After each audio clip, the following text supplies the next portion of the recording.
नमस्कार साथियों। तो आज है 9th ऑफ अगस्त 2026। दोस्तों बात करेंगे इस वीडियो में एक पर्टिकुलर सेक्टर के बारे में जो कि पिछले लगभग 2 साल से सोया हुआ है। और वो सेक्टर जो है जाग सकता है कभी भी, कल भी हो सकता है, 2 दिन बाद भी हो सकता है, क्योंकि न्यूज जो है वैसा ही है। चलिए थोड़ा विस्तार पूर्वक मैं आपको समझाता हूं। पहले दोस्तों आप लोग थोड़ा सा मेक श्योर कीजिए कि आपने ऑलरेडी इस चैनल को सब्सक्राइब कर लिया। अगर आपने नहीं किया सर, फटाफट सब्सक्राइब कर लीजिए और बगल में जो बेल आइकन है उसको प्रेस जरूर करना ताकि हर एक वीडियो की नोटिफिकेशन आप तक पहुंच सके।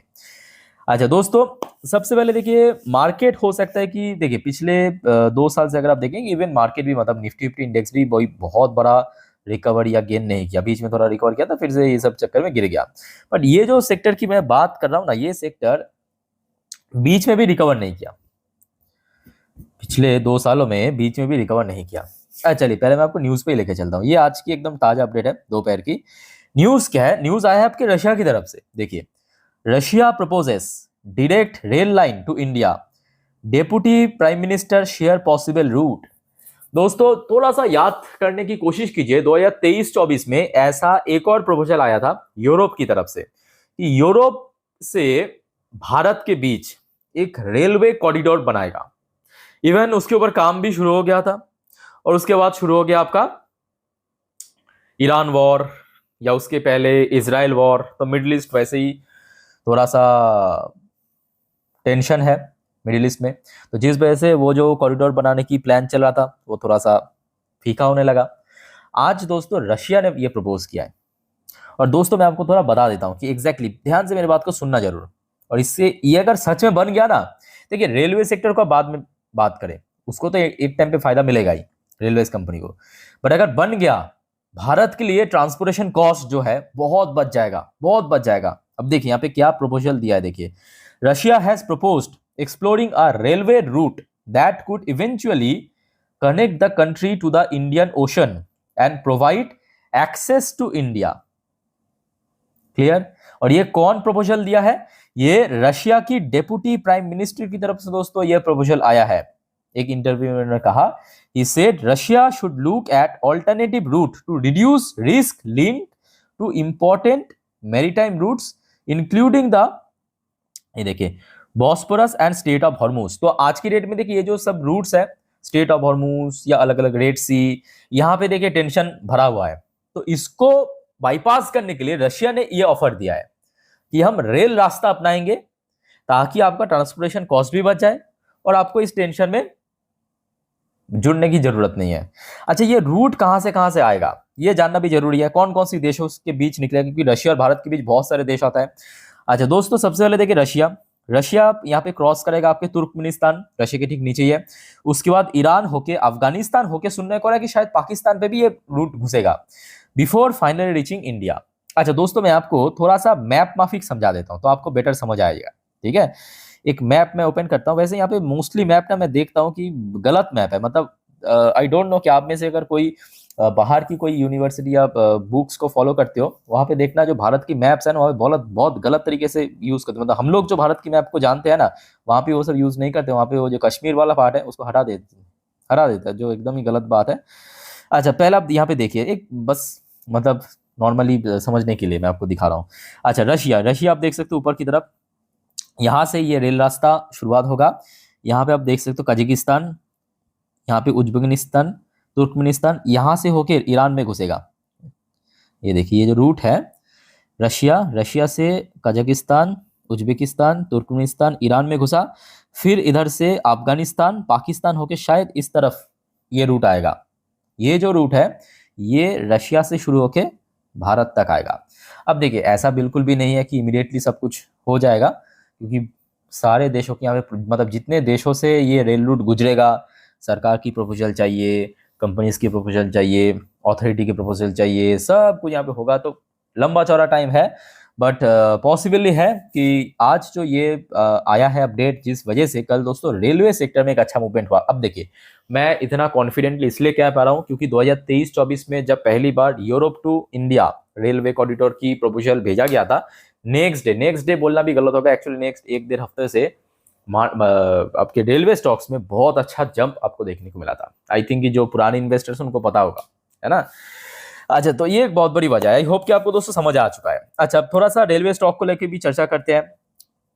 सबसे पहले शुरुआत करेंगे आईआरएफसी, जिसका परफॉर्मेंस पिछले 2 साल से बहुत बुरा चल रहा है। मतलब आखिरी बार ये शेयर अपना लाइफ टाइम हाई हिट किया था 220-30 के ऊपर जुलाई पे। तो एग्जैक्टली 2 साल आप देख सकते हैं, एग्जैक्टली 2 साल। और शेयर जो है ऑलमोस्ट 60% नीचे, 60 से ज्यादा ही नीचे, बट अगर हम रफली बात करें तो लगभग 60% नीचे चल रहा है।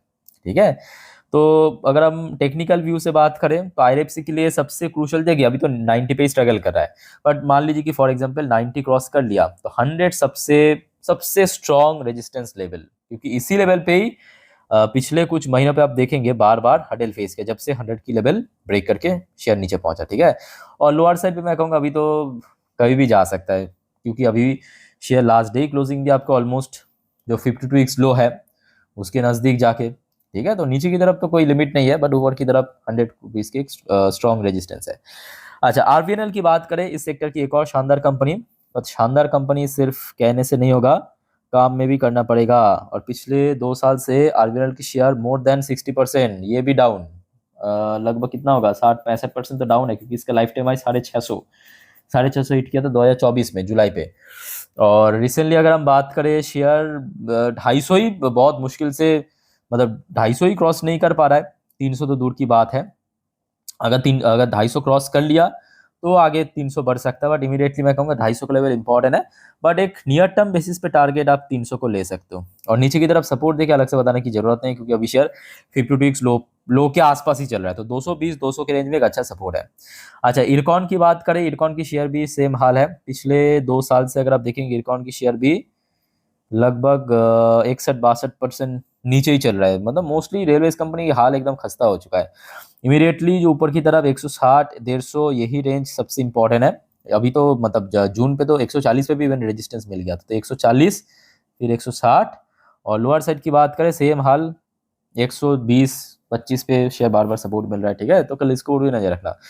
अच्छा, इरकॉन के बाद आ जाइए आपकी राइट्स लिमिटेड। राइट्स लिमिटेड की शेयर भी बीच में बहुत गिर गया, आप देख ही सकते हो। ठीक है, और अभी शेयर थोड़ा थोड़ा रिकवर करने की कोशिश, बट वही एक ही रेंज के आसपास बार बार शेयर हडल फेस कर रहा है 250 के लेवल पे। 250 का सक्सेसफुली क्रॉस कर पाया तो 280 देखा जाएगा, बात की बात वो है ना। अच्छा, फिर आ जाए आपके रेलटेल। रेलटेल मैं कहूँगा बीच में फिर भी कुछ हद तक रिकवर कर गया था।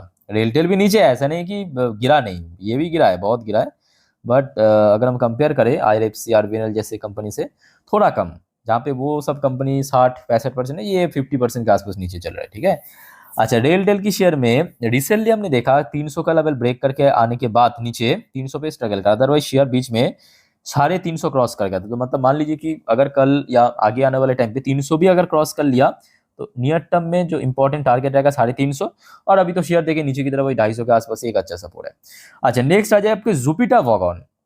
जुपिटर वॉगन, ये शेयर भी आप देखिए जो जुलाई 2024 में पहुंचे, वहां से 64-65% नीचे, भाई साहब 65% के आसपास नीचे चल रहा है, पहुंच गया था 700-800 के रेंज पे। और अभी वही सेम हाल है, ऊपर की तरफ 300 रेजिस्टेंस और नीचे की तरफ वही कैसे भी करके आप कह सकते हो कि बस टिका हुआ है 140 240-250 के रेंज में। अच्छा, टीटागढ़ सिस्टम की बात करें, शेयर ये भी बहुत गिरा है, सारे शेयर गिरा है 2024 के बाद से। मोस्टली रेलवे शेयर आप देखिए 55-60% ये भी नीचे है।